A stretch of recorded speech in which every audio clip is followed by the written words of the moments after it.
Perkenalkan, nama saya Elvin Wijaya. Saya asalnya dari Pekanbaru, Riau. Seperti yang kita tahu, kalau misalnya kita berbicara mengenai agama Buddha, pasti ada beberapa yang kepikiran mengenai stupa. Saya ingin bertanya, kira-kira apa peran stupa dalam praktik agama Buddha? Terima kasih. Perkenalkan nama saya Sheeni Meta, saya dari Jakarta. Saya ingin bertanya, apakah kalau di agama Buddha itu ada percaya yang namanya hantu? Dan kalau misalkan ada yang mengatakan kalau dia baru saja bertemu dengan hantu, itu apa yang bagaimana tanggapannya mengenai hal tersebut? Terima kasih. Sotihotu Namo Buddhaya. Perkenalkan nama saya Silvi dari Bali dan di sini saya ingin bertanya, Buddha pernah mengajarkan kepada kita mengenai tiga corak kehidupan atau tilakana yang terdiri dari anicca, anatta, dan juga dukkha.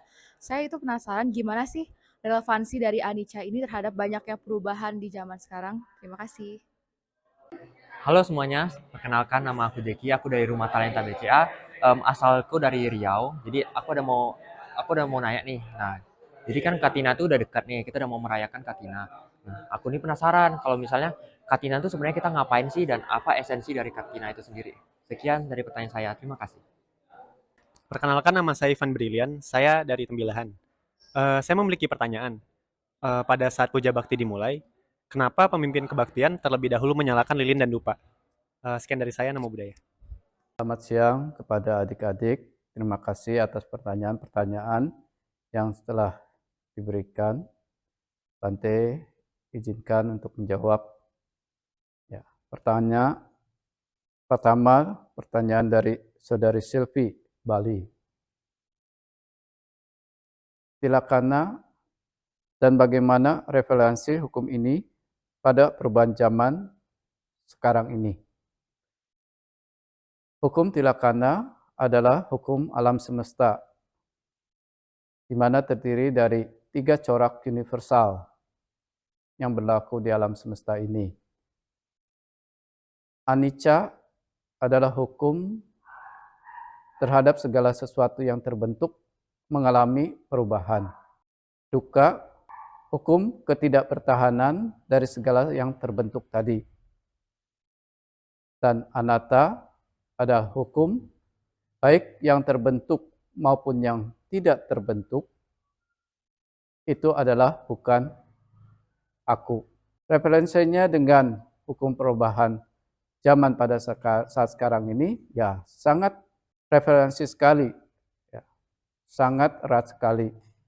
Karena seperti yang kita ketahui, ya zaman ini mengalami segala suatu perubahan. Dari perubahan yang satu ke perubahan berikutnya. Apakah itu dari sisi ilmu pengetahuan, teknologi, maupun perubahan-perubahan hukum-hukum yang lain. Nah, di dalam perubahan ini, sifat segala sesuatu yang tidak bisa dipertahankan, berdiri tegak.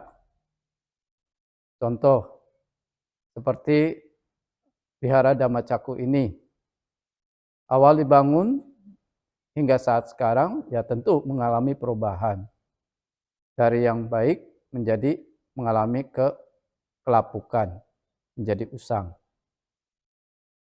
Perubahan ini menunjukkan bahwa segala sesuatu yang tegak ini tidak bisa bertahan tetap. Dia akan roboh. Nah, perubahan ini tidak bisa dikatakan atau dikuasai oleh seseorang sebagai bentuk bahwa ini sebagai milikku, sebagai aku, sebagai diriku. Nah, demikianlah referensi hukum tilakana dengan perubahan zaman. Pertanyaan kedua dari Elvin Wijaya, Riau. Peranan stupa dalam praktik agama Buddha. Stupa dalam tradisi adalah tempat untuk menyimpan abu, ati, atau relik dari orang yang kita hormati. Untuk umat awam, sisa dari jenazah yang ditinggalkan oleh orang yang telah meninggal, nah itu dikatakan sebagai abu. Tapi kepada orang yang lebih dihormati, ya itu dikatakan sebagai ati.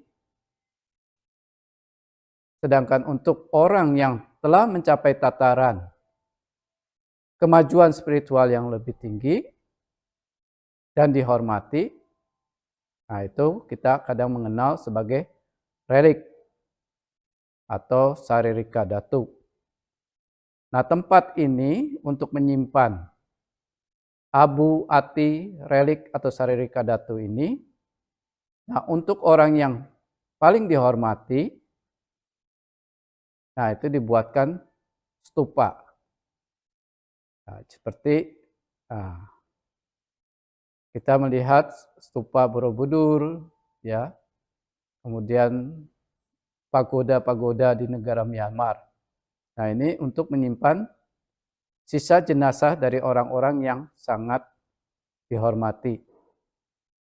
Peranannya ya untuk objek puja, agar kita yang hidup ini mampu mengingat kembali jasa-jasa kebajikan yang dilakukan oleh orang-orang yang telah meninggal ini.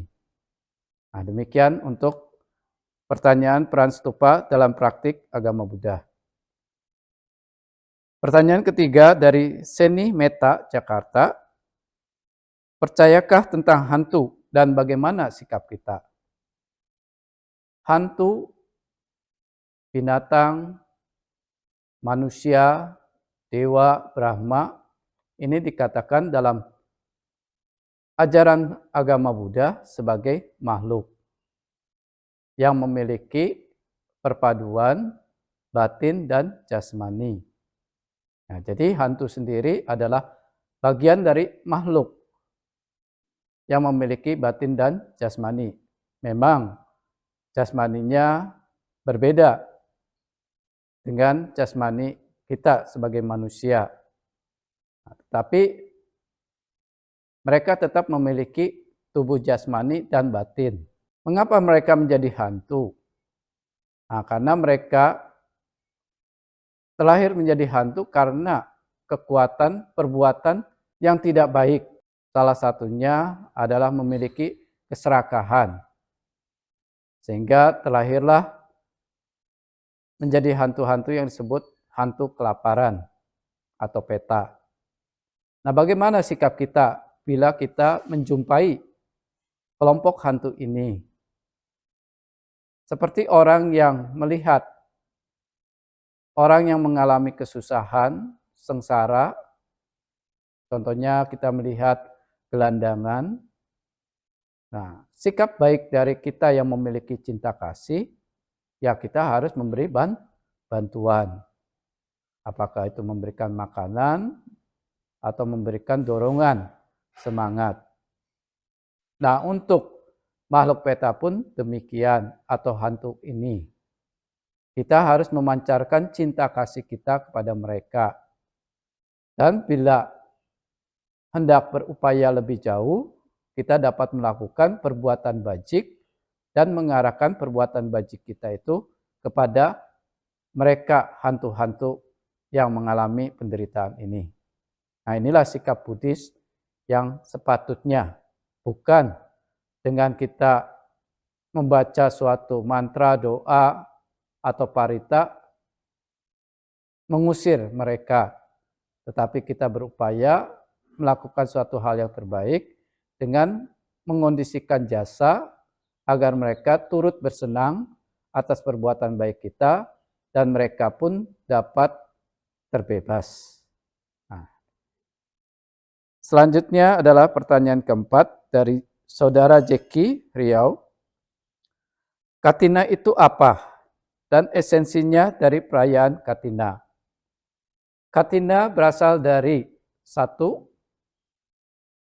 nama bulan dalam penanggalan Buddhis, yaitu bulan ketiga dari penanggalan Buddhis yang disebut Katika. Kedua, dari kata pembuatan jubah, yaitu katina dusa. Nah, jadi muncullah katina, dan karena berkaitan dengan event kegiatan pembuatan jubah, nah masyarakat Buddha saat ini pada waktu itu diadakanlah perayaan Katina Dusang, yaitu perayaan di mana umat awam mempersembahkan bahan jubah kepada sangga, dan sangga kemudian bersama-sama dengan umat membuat jubah yang akan dipersembahkan pada perayaan Katina Dusang. Ya. Nah, istilah dari yang ketiga adalah dari kata alat pembidangan, embroidery hoop, yaitu alat lingkar bordir, yang dimana yang suka senang menjahit, nah, ada dulu alat untuk menyulam, ya. Nah, alat penyulaman ini, bidang ini disebut katika. Nah, dari katika ini akhirnya berubah menjadi katina. Esensi dari katina puja, penghormatan perayaan katina, yaitu di mana umat mempersembahkan bahan jubah kepada sangga, dan kemudian bersama-sama membuat jubah itu dari proses pemotongan, penjahitan, hingga pewarnaan dan persembahan. Nah, tapi untuk perayaan ini hanya pada wihara-wihara tertentu, yang dimana sebelumnya di wihara tersebut ada minimal 5 biku yang berwasa di wihara itu. Nah, sedangkan di wihara-wihara lain tidak bisa melaksanakan prosesi pembuatan jubah atau katina dusa. Tetapi untuk memperingati perayaan katina ini, nah di wihara-wihara lain itu dapat melakukan sangga dana di masa bulan katina. Nah, inilah esensi dari perayaan katina. Jadi bulan berdana, sangga dana di bulan katina. Kelima, dari saudara Ivan Berlian, pembilahan. Kenapa pemimpin kebaktian menyalakan lilin dan dupa? Dalam penghormatan ada 2 cara. Satu dengan amisa puja dan pati-pati puja. Amisa puja artinya mempersembahkan sesuatu materi. Nah, ini berupa lilin, bunga, dupa, buah-buahan atau makanan kepada satu objek yang patut dihormati. Nah, biasanya ketika puja bakti di wihara, di depan altar Sang Tathagata, Sang Buddha, atau di depan Buddha Rupang, nah, pemimpin puja bakti sebelum memulai puja bakti ini mengawali dengan melakukan perbuatan baik, dengan mempersembahkan persembahan, menyalakan lilin, dan membakar dupa pewangian untuk persembahan tersebut. Dan adapun persembahan yang dipersembahkan ini tersirat makna yang sangat baik. Nah, persembahan bunga melambangkan bahwa segala sesuatu itu mengalami perubahan dari bunga yang tadinya segar, berjalan waktu lama-lama akan menjadi layu. Lilin melambangkan penerangan, bahwa cahaya kebijaksanaan walaupun kecil akan mampu menerangi segala sesuatu yang gelap. Dupa melambangkan keharuman dhamma sejati. Ketika dupa dibakar di awal hingga padam, itu memancarkan kewangian. Apakah harum cendana, tagara, melati, dan sebagainya. Nah, jadi itu melambangkan indahnya dhamma. Indah di awal, indah di pertengahan, indah di di akhir. Demikianlah kenapa pemimpin puja bakti mempersembahkan persembahan lilin, bunga, dan dupa di altar Sang Buddha. Demikian jawaban-jawaban atas pertanyaan dari adik-adik sekalian. Terima kasih.